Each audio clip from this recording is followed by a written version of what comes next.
জগৎ ২ ক্ষুদ্র ব্রহ্মাণ্ড। নিউ ইয়র্কে প্রদত্ত বক্তৃতা ২৬শে জানুয়ারি ১৮৯৬। মনুষ্য মন স্বভাবতই বহির্মুখী। মন যেন শরীরের বাহিরে ইন্দ্রিয়গুলির মধ্য দিয়া উঁকি মারিতে চায়। চক্ষু অবশ্যই দেখিবে, কর্ণ অবশ্যই শুনিবে, ইন্দ্রিয়গণ অবশ্যই বহির্জগৎ প্রত্যক্ষ করিবে। তাই স্বভাবতই প্রকৃতির সৌন্দর্য ও মহত্ব প্রথমেই মানুষের দৃষ্টি আকর্ষণ করে। মানবাত্মা প্রথমেই বহির্জগতের সম্বন্ধে জিজ্ঞাসা করিয়াছিল। আকাশ, নক্ষত্রপুঞ্জ, অন্তরিক্ষে অন্যান্য পদার্থ নিচয়, পৃথিবী, নদী, পর্বত, সমুদ্র প্রভৃতি সম্বন্ধে প্রশ্ন জিজ্ঞাসিত হইয়াছিল। আর আমরা সকল প্রাচীন ধর্মেই ইহার কিছু কিছু পরিচয় পাই।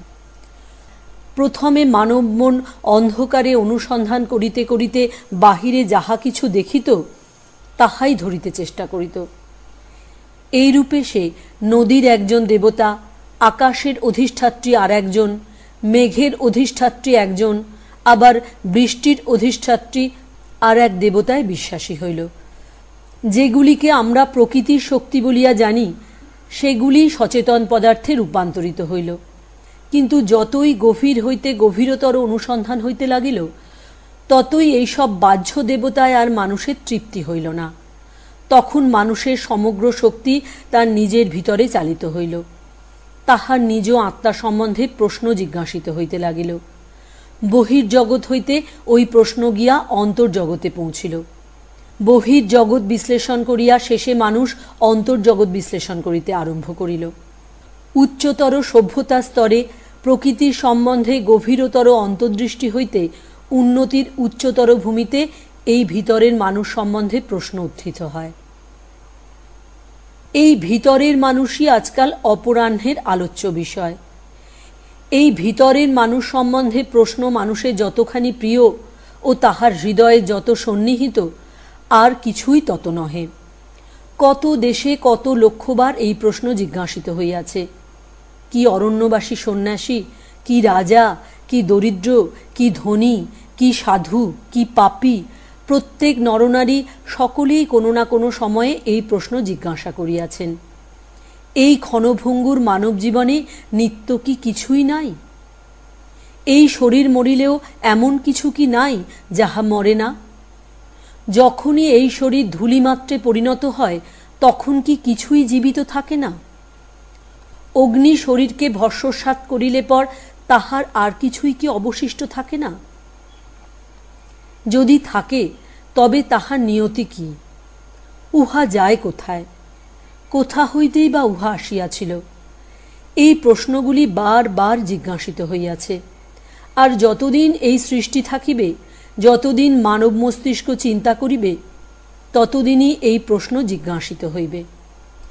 ইহার উত্তর যে কখনো পাওয়া যায় নাই তাহা নহে। যখনই প্রশ্ন জিজ্ঞাসিত হইয়াছে তখনই উত্তর আসিয়াছে। আর যত সময় যাইতেছে ততই উহা উত্তরোত্তর অধিক বল সংগ্রহ করিতেছে। বাস্তবিক পক্ষে সহস্র সহস্র বর্ষ পূর্বে ওই প্রশ্নের উত্তর চিরদিনের জন্য প্রদত্ত হইয়াছিল। আর পরবর্তী সময়ে ওই উত্তরই আবার কথিত স্পষ্টভাবে ব্যাখ্যাত হইয়া আমাদের বুদ্ধির নিকট উজ্জ্বলতর রূপে প্রকাশিত হইয়াছে মাত্র। অতএব আমাদিগকে কেবল ওই উত্তরের পুনরাবৃত্তি করিতে হইবে। সকলের চিত্তাকর্ষক এই সমস্যাগুলির উপর নূতন আলোকপাত করিব এমন ভান করি না। আমাদের আকাঙ্ক্ষা এই যে এই সনাতন মহান সত্য বর্তমানকালের ভাষায় প্রকাশ করিব। প্রাচীন দিকের চিন্তা আধুনিক দিকের ভাষায় ব্যক্ত করিব। দার্শনিক দিকের চিন্তা লৌকিক ভাষায় বলিব। দেবতাদের চিন্তা মানবের ভাষায় বলিব। ঈশ্বরের চিন্তা দুর্বল মানুষের ভাষায় প্রকাশ করিব, যাহাতে লোকে উহা বুঝিতে পারে। কারণ আমরা পরে দেখিব যে ঐশী সত্তা হইতে ওই সকল ভাব প্রসূত তাহা মানবেও বর্তমান। যে সত্তা ওই চিন্তাগুলি সৃজন করিয়াছিলেন তিনিই মানুষে প্রকাশিত হইয়া নিজেই ইহা বুঝিবেন। আমি তোমাদিগকে দেখিতেছি। এই দর্শন ক্রিয়ার জন্য কতগুলি জিনিসের আবশ্যক। প্রথমত চক্ষু। চক্ষু অবশ্যই থাকা চাই। আমার অন্যান্য ইন্দ্রিয় অবিকল থাকিতে পারে, কিন্তু যদি আমার চক্ষু না থাকে তবে আমি তোমাদিগকে দেখিতে পাইব না। অতএব প্রথমত অবশ্যই আমার চক্ষু থাকা চাই। দ্বিতীয়ত চক্ষুর পশ্চাতে আর একটা কিছু থাকা আবশ্যক, সেটিই প্রকৃত দর্শনেন্দ্রিয়। তাহা না থাকিলে দর্শন ক্রিয়া অসম্ভব। চক্ষু বাস্তবিক ইন্দ্রিয় নয়, উহা দর্শনের যন্ত্র মাত্র। যথার্থ ইন্দ্রিয়টি চক্ষুর পশ্চাতে অবস্থিত। উহা মস্তিষ্কস্থ স্নায়ু কেন্দ্র। যদি ওই কেন্দ্রটি নষ্ট হইয়া যায় তবে মানুষের অতি নির্মল দুটি চক্ষু থাকিতেও সে কিছুই দেখিতে পাইবে না। অতএব দর্শন ক্রিয়ার জন্য ওই প্রকৃত ইন্দ্রিয়টি থাকা বিশেষ আবশ্যক। আমাদের অন্যান্য ইন্দ্রিয় সম্বন্ধেও সেইরূপ। বাহিরের কর্ণ কেবল ভিতরের শব্দ লইয়া যাইবার যন্ত্রমাত্র। উহা মস্তিষ্কস্থ কেন্দ্রে পৌঁছানো চাই। তবু ইহাই শ্রবণ ক্রিয়ার পক্ষে যথেষ্ট হইল না। কখনো কখনো এরূপ হয়, তুমি তোমার গ্রন্থাগারে বসিয়া একাগ্র মনে কোনো পুস্তক পড়িতেছ। এমন সময় ঘড়িতে 12টা বাজিল, কিন্তু তুমি শুনিতে পাইলে না। কেন শুনিতে পাইলে না? কিসের অভাব ছিল? মন ওই ইন্দ্রিয়ে সংযুক্ত ছিল না। অতএব আমরা দেখিতেছি, তৃতীয়ত মন অবশ্যই থাকা চাই। প্রথম বাহ্যযন্ত্র, তারপর এই বাহ্যযন্ত্রটি ইন্দ্রিয়ের নিকট যেন ওই বিষয়কে বহন করিয়া লইয়া যায়। তারপর আবার মন ইন্দ্রিয়ে যুক্ত হওয়া চাই। যখন মন ওই মস্তিষ্কস্থ কেন্দ্রে যুক্ত না থাকে তখন কর্ণযন্ত্রে এবং মস্তিষ্কস্থ কেন্দ্রে বিষয়ের ছাপ পড়িতে পারে, কিন্তু আমরা উহা বুঝিতে পারিব না। মনও কেবল বাহক মাত্র। উহাকে এই বিষয়ের ছাপ আরও ভিতরে বহন করিয়া বুদ্ধিকে প্রদান করিতে হয়। বুদ্ধি নিশ্চয় আত্মিকাবৃত্তি, তবু যথেষ্ট হইল না। বুদ্ধিকে আবার আরও ভিতরে লইয়া গিয়া এই শরীরের অধীশ্বর আত্মার নিকট উহাকে সমর্পণ করিতে হয়। তাহার নিকট পৌঁছিলে তবে তিনি আদেশ করেন, করো বা করিও না। তখন যে যে ক্রমে উহা ভিতরে গিয়াছিল সেই সেই ক্রমে আবার বাহিরে আসে। প্রথম বুদ্ধিতে, তারপর মনে, তারপর মস্তিষ্ক কেন্দ্রে, তারপর বহির্যন্ত্রে। তখনই বিষয়জ্ঞান সম্পূর্ণ হইল বলা যায়। যন্ত্রগুলি মানুষের স্থূল দেহ, বাহিরেই অবস্থিত। মন কিন্তু তাহা নহে, বুদ্ধিও নহে।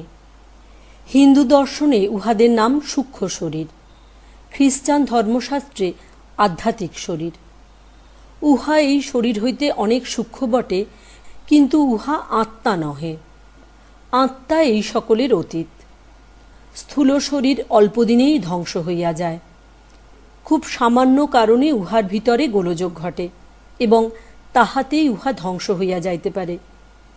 সূক্ষ্ম শরীর এত সহজে নষ্ট হয় না, কিন্তু উহাও কখনো সবল, কখনো বা দুর্বল হয়। আমরা দেখিতে পাই, বৃদ্ধ লোকের মনে তত বল থাকে না।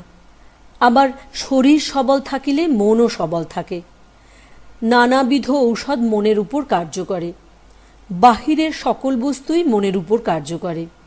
আবার মনও বাহ্য জগতের উপর কার্য করিয়া থাকে। শরীরের যেমন উন্নতি অবনতি আছে, মনেরও তেমনি আছে। অতএব মন কখনো আত্মা হইতে পারে না, কারণ আত্মার ক্ষয় বা অধঃপতন নাই। আমরা কিভাবে উহা জানিতে পারি? কি করি আমরা জানিতে পারি যে মনের পশ্চাতে আরও কিছু আছে? কারণ স্বপ্রকাশ জ্ঞান বা চৈতন্য কখনো জড়ের ধর্ম হইতে পারে না। এমন কোনো জড়বস্তু দেখা যায় না চৈতন্য যাহার স্বরূপ।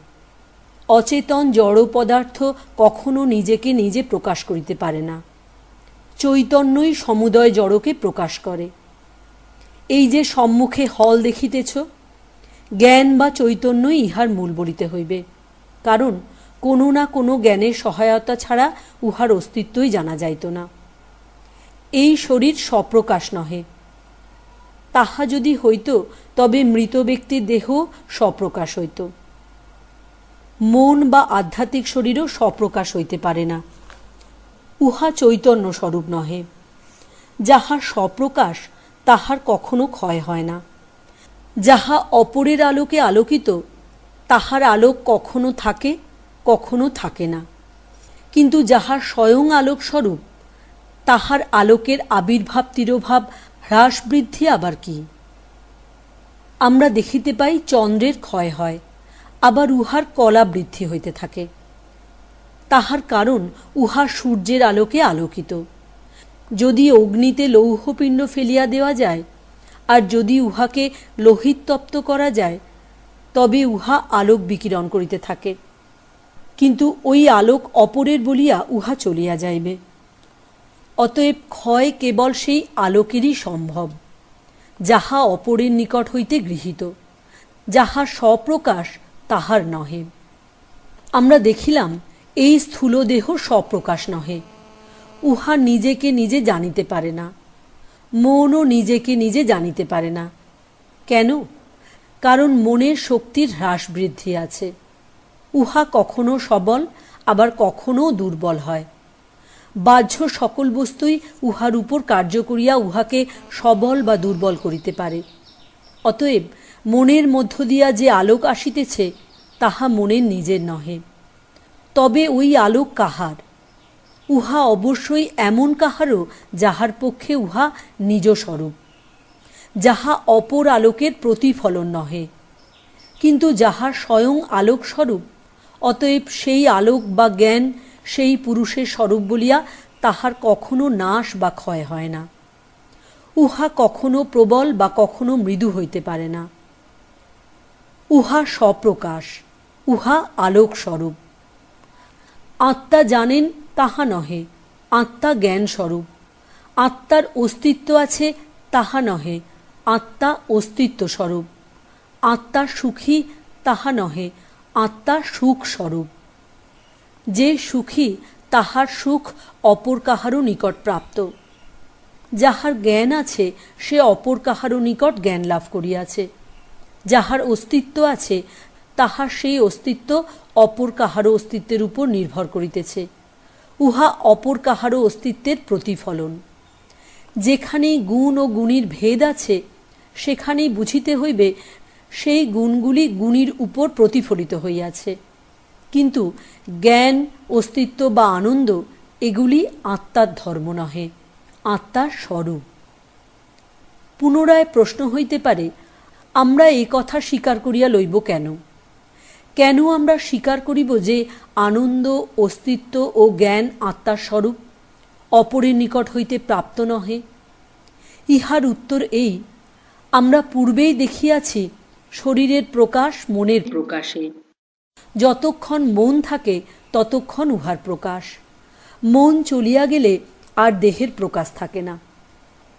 চক্ষু হইতে মন চলিয়া গেলে আমি তোমার দিকে চাহিয়া থাকিতে পারি, কিন্তু তোমায় দেখিতে পাইব না। অথবা শ্রবণেন্দ্রিয় হইতে মন চলিয়া গেলে তোমাদের কথা মোটেই শুনিতে পাইব না। সকল ইন্দ্রিয় সম্বন্ধেই এইরূপ। সুতরাং আমরা দেখিতে পাইলাম শরীরের প্রকাশ মনের প্রকাশে, আবার মন সম্বন্ধেও সেইরূপ। বহির্জগতে সকল বস্তুই উহার উপর কার্য করিতেছে। সামান্য কারণেই উহার পরিবর্তন ঘটিতে পারে। মস্তিষ্কের মধ্যে একটু সামান্য গোলযোগ হইলেই উহার পরিবর্তন ঘটিতে পারে। অতএব মনও স্বপ্রকাশ হইতে পারে না, কারণ আমরা সমুদয় প্রকৃতিতেই দেখিতেছি যাহা কোনো বস্তুর স্বরূপ তাহার পরিবর্তন হইতে পারে না। কেবল যাহা অপর বস্তুর ধর্ম, যাহা অপর বস্তু হইতে গৃহীত, তাহারই পরিবর্তন হয়।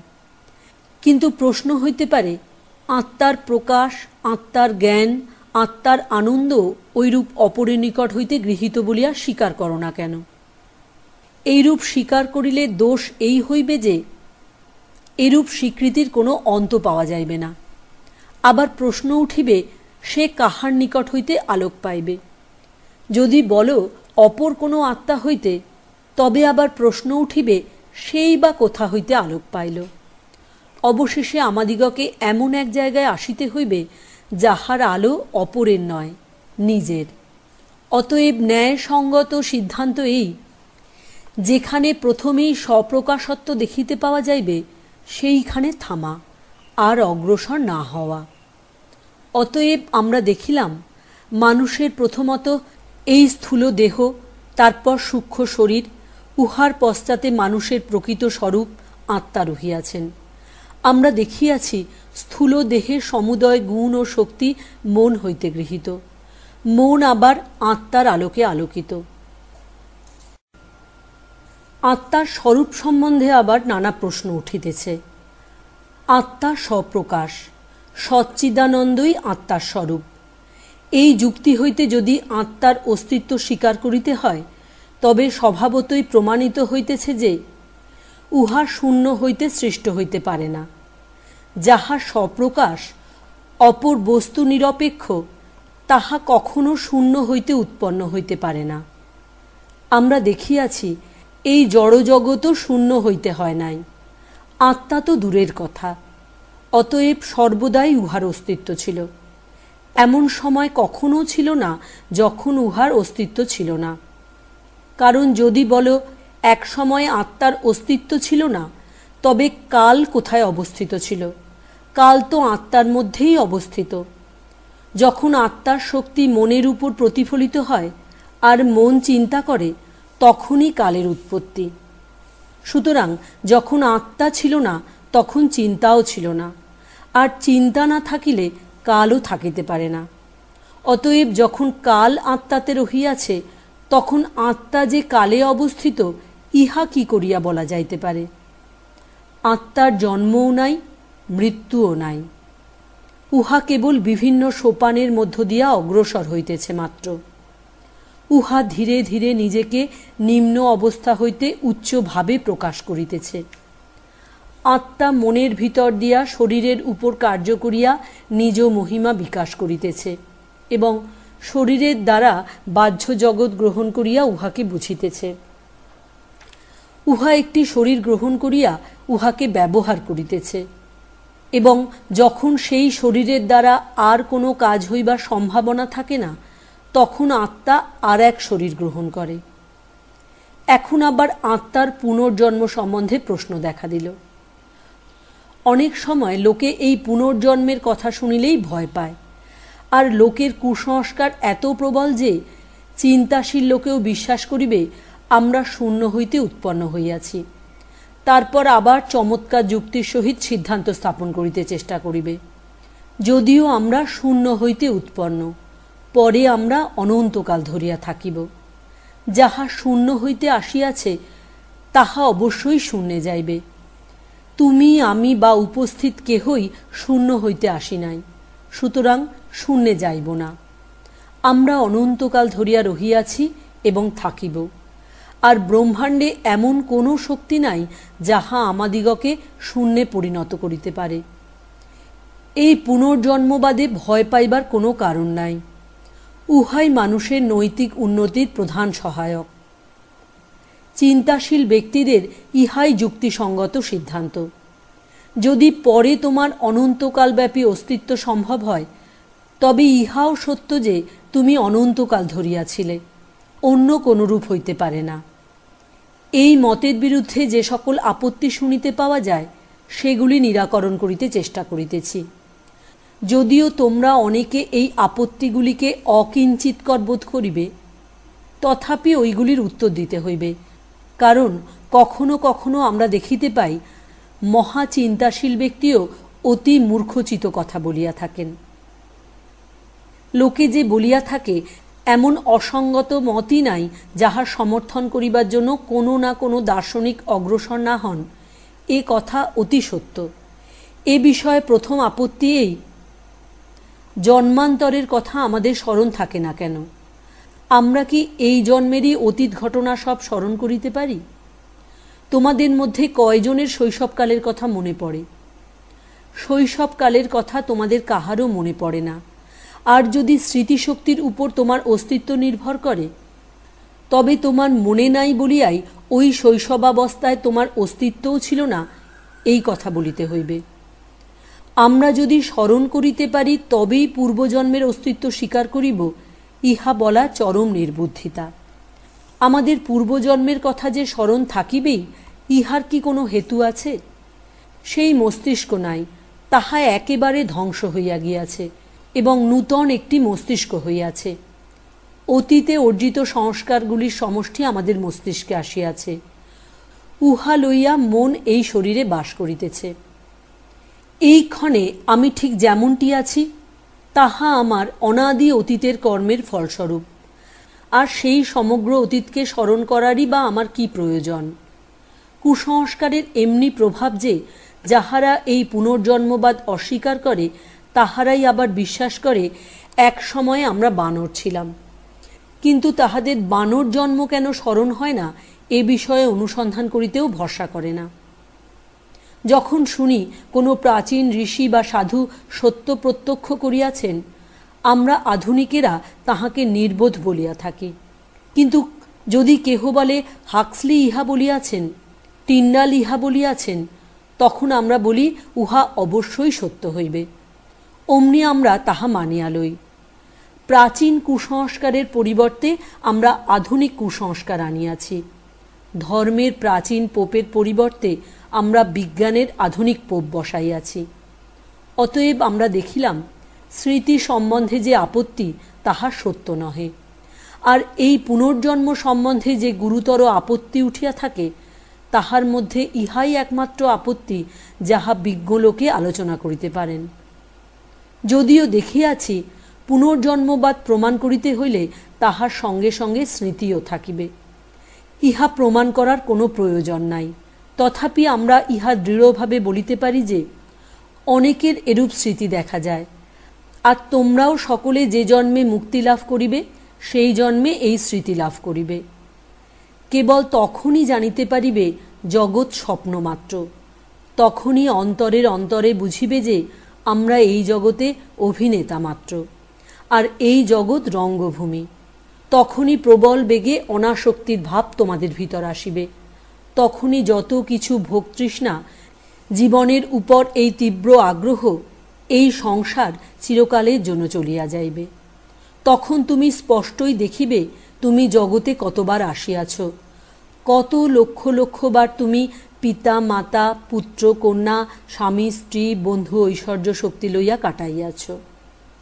কতবার এই সকল আসিয়াছে, কতবার চলিয়া গিয়াছে।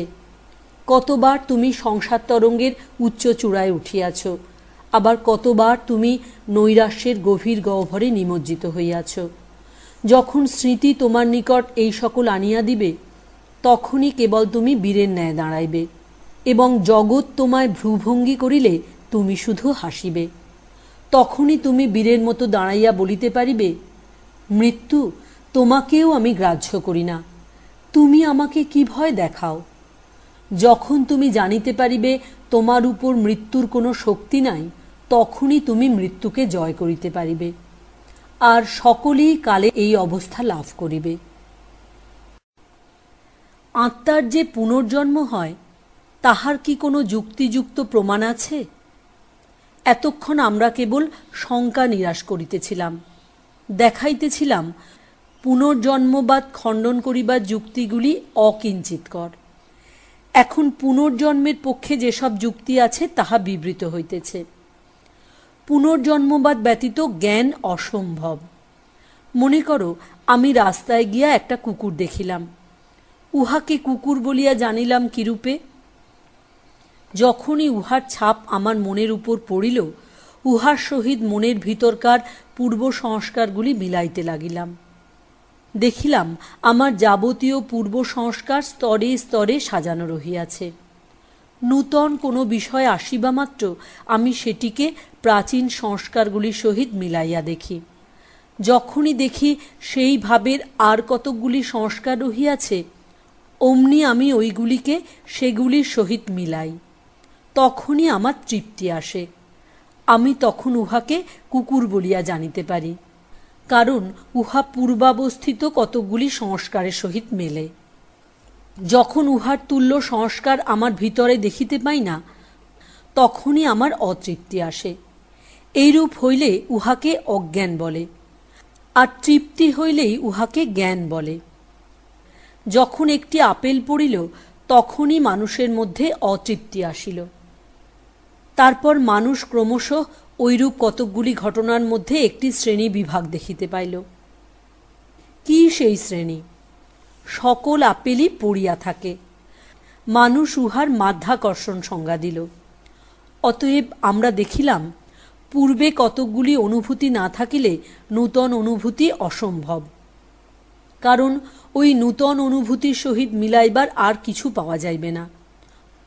অতএব কতিপয় ইউরোপীয় দার্শনিক যে বলেন, বালক ভূমিষ্ঠ হইবার সময় সংস্কার শূন্য মন লইয়া আসে, এই মত যদি সত্য হয় তবে এরূপ বালক কখনো কিছুমাত্র মানসিক শক্তি অর্জন করিতে পারিবে না, কারণ তাহার নূতন অনুভূতিগুলি মিলাইবার জন্য আর কোনো সংস্কার নাই। অতএব দেখিলাম, এই পূর্ব সঞ্চিত জ্ঞানভাণ্ডার ব্যতীত নূতন কোনো জ্ঞান হওয়া অসম্ভব। বাস্তবিক আমাদের সকলকেই পূর্ব সঞ্চিত জ্ঞানভাণ্ডার সঙ্গে করিয়া লইয়া আসিতে হইয়াছে। অভিজ্ঞতা হইতে জ্ঞান লাভ হয়, আর কোনো পথ নাই। যদি আমরা এখানে ওই জ্ঞান লাভ না করিয়া থাকি, তবে অবশ্যই অপর কোথাও উহা লাভ করিয়া থাকিব। মৃত্যু ভয় সর্বত্রই দেখিতে পাই কেন? একটি কুক্কুট এইমাত্র ডিম হইতে বাহির হইয়াছে, একটি বাজ পাখি আসিল, অমনি সে ভয়ে মায়ের কাছে পলাইয়া গেল।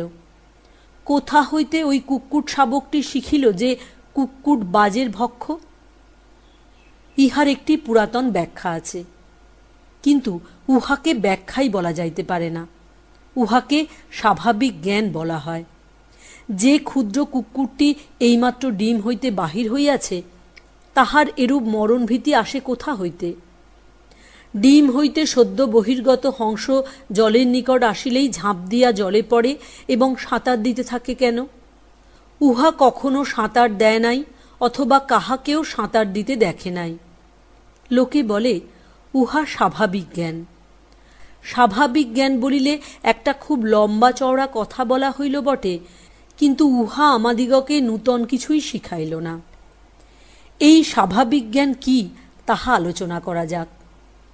আমাদের নিজেদের ভিতরই শত প্রকার স্বাভাবিক জ্ঞান রহিয়াছে। মনে করো, একজন পিয়ানো বাজাইতে শিখিতে আরম্ভ করিল। প্রথমে তাহাকে প্রত্যেক পর্দার দিকে নজর রাখিয়া তবে উহার উপর অঙ্গুলি প্রয়োগ করিতে হয়। কিন্তু অনেক মাস, অনেক বৎসর অভ্যাস করিতে করিতে উহা স্বাভাবিক হইয়া দাঁড়ায়, আপনা আপনি হইতে থাকে। এক সময় ইহাতে জ্ঞানপূর্বক ইচ্ছার প্রয়োজন হইত, এখন আর উহার প্রয়োজন থাকে না। জ্ঞানপূর্বক ইচ্ছা ব্যতীতই উহা নিষ্পন্ন হইতে পারে। ইহাকেই বলে স্বাভাবিক জ্ঞান।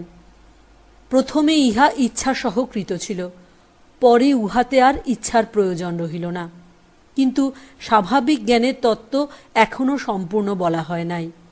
অর্ধেক কথা বলিতে এখনও বাকি আছে। যে সকল কার্য এখন আমাদের স্বাভাবিক, তাহার প্রায় সবগুলিকেই আমাদের ইচ্ছার অধীনে আনা যাইতে পারে। শরীরের প্রত্যেক পেশি আমাদের অধীনে আনা যাইতে পারে। এ বিষয়টি আজকাল সাধারণের ভালোভাবেই জানা আছে। অতএব অন্যই ও ব্যতিরেকী দুই উপায়ই প্রমাণিত হইল। যাহাকে আমরা স্বাভাবিক জ্ঞান বলি, তাহা ইচ্ছাকৃত কার্যের অবনত ভাবমাত্র। অতএব যখন সমুদয় প্রকৃতিতেই এক নিয়ম রাজত্ব করিতেছে, তখন সমগ্র সৃষ্টিতে উপমান প্রমাণের প্রয়োগ করিয়া অবশ্যই সিদ্ধান্ত করিতে পারা যায়। নিম্নতর প্রাণীতে ও মানুষে যাহা স্বাভাবিক জ্ঞান বলিয়া প্রতীয়মান হয়, তাহা ইচ্ছার অবনত ভাবমাত্র। আমরা বহির্জগতে যে নিয়ম পাইয়াছিলাম, অর্থাৎ প্রত্যেক ক্রমবিকাশ প্রক্রিয়ার পূর্বেই একটি ক্রমসংকোচ প্রক্রিয়া বিদ্যমান, ক্রমসংকোচ হইলেই উহার সঙ্গে ক্রমবিকাশও থাকিবে, এই নিয়ম খাটাইয়া আমরা স্বাভাবিক জ্ঞানের কি ব্যাখ্যা লাভ করি? স্বাভাবিক জ্ঞান তাহা হইলে বিচারপূর্ব কার্যের ক্রমসংকোচ ভাব হইয়া দাঁড়াইল। অতএব মানুষে বা পশুতে যাহাকে স্বাভাবিক জ্ঞান বলি, তাহা অবশ্যই পূর্ববর্তী ইচ্ছাকৃত কার্যের ক্রমসংকোচ ভাব হইবে। আর ইচ্ছাকৃত কার্য বলিলেই স্বীকার করা হইল, পূর্বে আমরা অভিজ্ঞতা লাভ করিয়াছিলাম, পূর্বকৃত কার্য হইতে ওই সংস্কার আসিয়াছিল। আর ওই সংস্কার এখনও বর্তমান। এই মৃত্যুভীতি, এই জন্মিবা মাত্র জলে সন্তরণ আর মনুষ্যের মধ্যে যাহা কিছু অনিচ্ছাকৃত স্বাভাবিক কার্য রহিয়াছে, সবই পূর্ব কার্য ও পূর্ব অনুভূতির ফল, এখন স্বাভাবিক জ্ঞানরূপে পরিণত হইয়াছে। এতক্ষণ আমরা বিচারে বেশ অগ্রসর হইলাম, আর এতদূর পর্যন্ত আধুনিক বিজ্ঞানও আমাদের সহায়। আধুনিক বিজ্ঞানবিদরা ক্রমে ক্রমে প্রাচীন ঋষিদের সহিত একমত হইতেছেন, এবং তাহাদের যতটুকু প্রাচীন ঋষিদের সঙ্গে মিলে ততটুকুতে কোনো গোল নাই। বৈজ্ঞানিকেরা স্বীকার করেন যে প্রত্যেক মানুষ এবং প্রত্যেক জীবজন্তুই কতকগুলি অনুভূতির সমষ্টি লইয়া জন্মগ্রহণ করে। তাহারা ইহাও মানেন যে মনের এই সকল কার্য পূর্ব অনুভূতির ফল। কিন্তু তাহারা এইখানে আর এক শঙ্কা তুলিয়া থাকেন। তাহারা বলেন, ওই অনুভূতিগুলি যে আত্মার, তাহা বলিবার আবশ্যকতা কি? উহা কেবল শরীরের ধর্ম বলিলেই তো হয়, উহা বংশানুক্রমিক সঞ্চার, এ কথা বলিলেই তো হয়। ইহাই শেষ প্রশ্ন। আমি যেসব সংস্কার লইয়া জন্মিয়াছি, সেগুলি আমার পূর্বপুরুষদের সঞ্চিত সংস্কার, ইহাই বলো না কেন? ক্ষুদ্র জীবাণু হইতে সর্বশ্রেষ্ঠ মনুষ্য পর্যন্ত সকলেরই কর্মসংস্কার আমার ভিতরে রহিয়াছে, কিন্তু উহা বংশানুক্রমিক সংস্কার বশেই আমাতে আসিয়াছে। এইরূপ হইলে আর কি গোল থাকে? এই প্রশ্নটি অতি সুন্দর। আমরা এই বংশানুক্রমিক সংস্কারের কতক অংশ মানিয়াও থাকি। কতটুকু মানি? মানি কেবল এইটুকু যে উহা আমাদিগকে ভবিষ্যৎ শরীরের উপাদান প্রদান করে। আমরা আমাদের পূর্বকর্মের দ্বারা শরীর বিশেষ আশ্রয় করিয়া থাকি, আর যে সকল পিতামাতা তাহাদের কর্মের গুণে ওই আত্মাকে সন্তানরূপে পাইবার উপযুক্ত হইয়াছেন, তাহাদের নিকট হইতেই নূতন শরীরের উপাদান সংগৃহীত হয়। বংশানুক্রমিক সঞ্চারবাদ বিনা প্রমাণেই একটি অদ্ভুত সিদ্ধান্ত স্বীকার করিয়া থাকে যে মনের সংস্কার রাশির ছাপ জড়ে সঞ্চিত হইতে পারে। যখন আমি তোমার দিকে তাকাই, তখন আমার চিত্তহ্রদে একটি তরঙ্গ উঠে। ওই তরঙ্গ চলিয়া যায়, কিন্তু সূক্ষ্ম তরঙ্গাকারে থাকে। আমরা ইহা বুঝিতে পারি। শরীরের সংস্কার যে শরীরে থাকিতে পারে, তাহা আমরা বুঝি, কিন্তু শরীর যখন নষ্ট হয়, তখন মানসিক সংস্কার শরীরে বাস করে, ইহার প্রমাণ কি? কিসের দ্বারা ওই সংস্কার সঞ্চারিত হয়? মনে করো, মনের প্রত্যেক সংস্কারের শরীরে বাস করা সম্ভব। মনে করো, আদিম মানুষ হইতে আরম্ভ করিয়া বংশানুক্রমে সকল পূর্বপুরুষের সংস্কার আমার পিতার শরীরে আছে, এবং পিতার শরীর হইতে আমাতে আসিতেছে। কেমন করিয়া? তোমরা বলিবে, জীবাণু কোষের দ্বারা। কিন্তু কি করিয়া ইহা সম্ভব হইবে? কারণ পিতার শরীর তো সন্তানের সম্পূর্ণভাবে আসে না।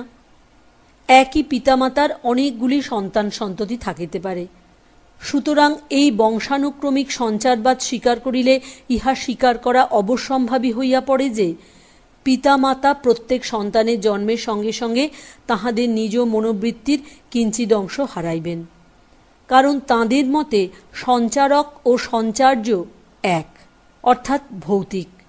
আর যদি বলো তাহাদের মনোবৃত্তি সঞ্চারিত হয়, তবে বলিতে হয় প্রথম সন্তানের জন্মের পরই তাহাদের মন সম্পূর্ণরূপে শূন্য হইয়া যাইবে।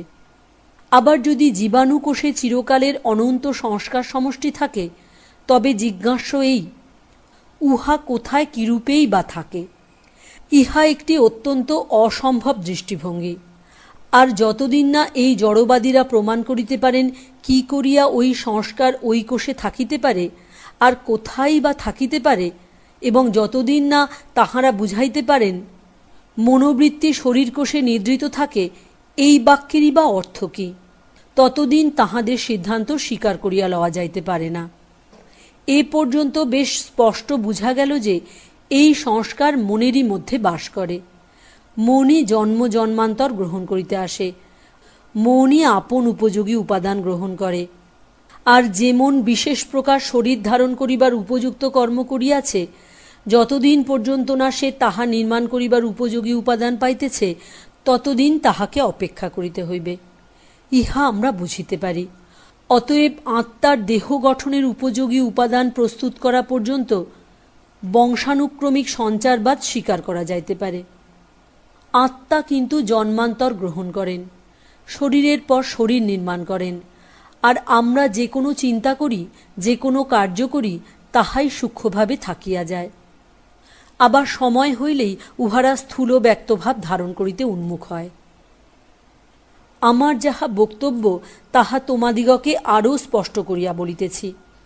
যখনই আমি তোমাদের প্রতি দৃষ্টিপাত করি, তখনই আমার মনে একটি তরঙ্গ উঠে, উহা যেন চিত্ত হ্রদের মধ্যে ডুবিয়া যায়, ক্রমশ সূক্ষ্ম হইতে সূক্ষ্মতর হইতে থাকে, কিন্তু উহার একেবারে নাশ হয় না।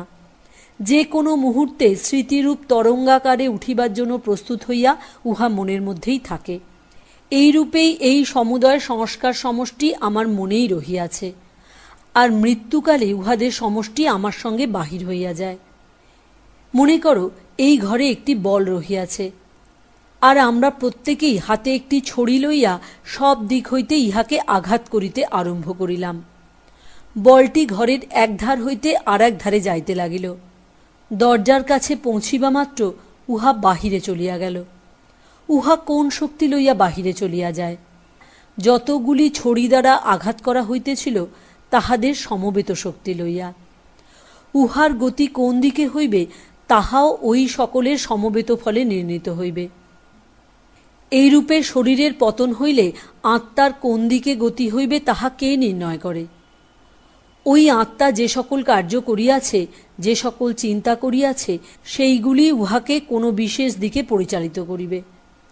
ওই আত্মা নিজের মধ্যে ওই সকলের সংস্কার লইয়া গন্তব্য পথে অগ্রসর হইবে। যদি সমবেত কর্মফল এরূপ হয় যে পুনর্বার ভোগের জন্য উহাকে একটি নূতন শরীর গড়িতে হইবে, তবে উহা এমন পিতামাতার নিকট যাইবে, যাহাদের নিকট হইতে সেই শরীর গঠনের উপযোগী উপাদান পাওয়া যাইতে পারে, আর সেই সকল উপাদান লইয়া উহা একটি নূতন শরীর গ্রহণ করিবে। এইরূপে ওই আত্মা দেহ হইতে দেহান্তরে যাইবে, কখনো স্বর্গে যাইবে, আবার পৃথিবীতে আসিয়া মানব দেহ পরিগ্রহ করিবে, অথবা অন্য কোনো উচ্চতর বা নিম্নতর জীবশরীর পরিগ্রহ করিবে। এই রূপে উহা অগ্রসর হইতে থাকিবে যতদিন না উহার অভিজ্ঞতা অর্জন শেষ হয় এবং পূর্বস্থানে প্রত্যাবৃত্ত হয়। তখনই উহা নিজের স্বরূপ জানিতে পারিবে। তখন সমুদয় অজ্ঞান চলিয়া যায়, নিজের শক্তিসমূহ প্রকাশিত হয়। জীবাত্মা তখন সিদ্ধ হইয়া যায়, পূর্ণতা লাভ করেন। তখন তাহার পক্ষে স্থূল শরীরের সাহায্যে কার্য করিবার কোনো প্রয়োজন থাকে না, সূক্ষ্ম শরীরের দ্বারা কার্য করিবারও প্রয়োজন থাকে না। তখন তিনি স্বয়ং জ্যোতি ও মুক্ত হইয়া যান। তাহারা জন্ম বা মৃত্যু কিছুই হয় না। এ সম্বন্ধে আমরা এখন আর বিশেষ আলোচনা করিব না। পুনর্জন্মবাদ সম্বন্ধে আরেকটি কথা বলিয়াই নিবৃত্ত হইব। এই মতই কেবল জীবাত্মার স্বাধীনতা ঘোষণা করে। এই মতই কেবল আমাদের সমুদয় দুর্বলতার দোষ অপর কাহারও ঘাড়ে চাপায় না। নিজের দোষ পরের ঘাড়ে চাপানোটা মানুষের সাধারণ দুর্বলতা। আমরা নিজেদের দোষ দেখিতে পাই না। চক্ষু কখনো নিজেকে দেখিতে পায় না, উহা অপর সকলের চক্ষু দেখিতে পায়। মানুষ আমরা যতক্ষণ অপরের ঘাড়ে দোষ চাপাইতে পারি, ততক্ষণ নিজের দুর্বলতা, নিজের ত্রুটি স্বীকার করিতে বড় নারাজ। মানুষ সাধারণত নিজের দোষগুলি, নিজের ভ্রম ত্রুটিগুলি তাহার প্রতিবেশীর ঘাড়ে চাপাইতে চায়। তাহা যদি না পারে, তবে ঈশ্বরের ঘাড়ে চাপায়। তাহা না হইলে অদৃষ্ট নামক একটি ভূতের কল্পনা করে এবং তাহারই উপর দোষারোপ করিয়া নিশ্চিন্ত হয়। কিন্তু কথা এই, অদৃষ্ট নামে এই বস্তুটির স্বরূপ কি এবং উহা থাকেই বা কোথায়? আমরা তো যাহা বপন করি তাহারই ফসল পাইয়া থাকি। আমরাই আমাদের অদৃষ্টের নির্মাতা। আমাদের অদৃষ্ট মন্দ হইলে কাহাকেও দোষী করিতে পারা যায় না, আবার ভালো হইলে প্রশংসাও অপর কেহ পায় না। বাতাস সর্বদাই বহিতেছে।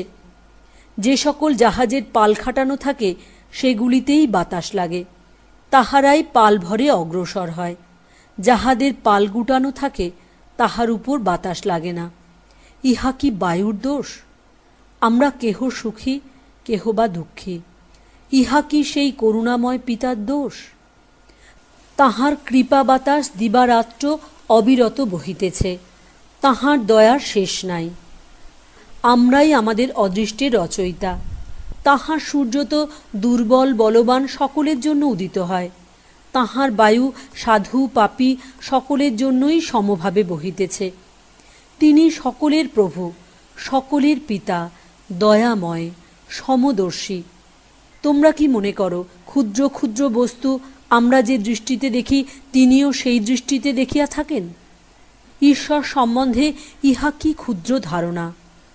আমরা ছোট ছোট কুকুরছানার মতো এখানে জীবন মরণ সংগ্রাম করিতেছি এবং নির্বোধের মতো মনে করিতেছি। ভগবানও ওই বিষয়গুলি ঠিক তেমনি গুরুত্বের সহিত গ্রহণ করিবেন। এই কুকুরছানার খেলার অর্থ কি তাহা তিনি বিলক্ষণ জানেন। তাহার উপর সব দোষ চাপানো, তাহাকে দণ্ড পুরস্কারের কর্তা বলা নির্বুদ্ধিতা মাত্র। তিনি কাহারও দণ্ডবিধান করেন না, কাহাকেও পুরস্কার দেন না। সর্বদেশে সর্বকালে সর্ব অবস্থায় সকলেই তাহার অনন্ত দয়া পাইবার অধিকারী। উহার ব্যবহার কিরূপে করিব তাহা আমাদেরই উপর নির্ভর করিতেছে। মানুষ, ঈশ্বর বা অপর কাহারও উপর দোষারোপ করিও না। যখন কষ্ট পাও তখন নিজেকেই দোষী বলিয়া স্থির করো এবং যাহাতে তোমার নিজের মঙ্গল হয় তাহারই চেষ্টা করো। পূর্বোক্ত সমস্যার ইহাই মীমাংসা। যাহারা নিজেদের দুঃখ কষ্টের জন্য অপরের উপর দোষারোপ করে, দুঃখের বিষয় এমন লোকের সংখ্যাই দিন দিন বাড়িতেছে। তাহারা সাধারণত হতভাগ্য দুর্বল মস্তিষ্ক লোক। তাহারা নিজেদের কর্মদোষে এই অবস্থায় আসিয়া পড়িয়াছে। এখন তাহারা অন্যের উপর দোষারোপ করিতেছে, কিন্তু তাহাতে তাহাদের অবস্থার কিছুমাত্র পরিবর্তন হয় না, কিছুমাত্র উপকার হয় না। বরং অপরের ঘাড়ে দোষ চাপাইবার এই চেষ্টা তাহাদিগকে আরও দুর্বল করিয়া ফেলে। অতএব তোমার নিজের দোষের জন্য কাহাকেও নিন্দা করিও না। নিজের পায়ে নিজে দাঁড়াও। সমুদয় দায়িত্ব নিজ স্কন্ধে গ্রহণ করো। বলো, আমি যে কষ্ট ভোগ করিতেছি তাহা আমারই কৃতকর্মের ফল। ইহা দ্বারা প্রমাণিত হয় যে আমার দ্বারাই এই দুঃখ কষ্ট দূরীভূত হইবে।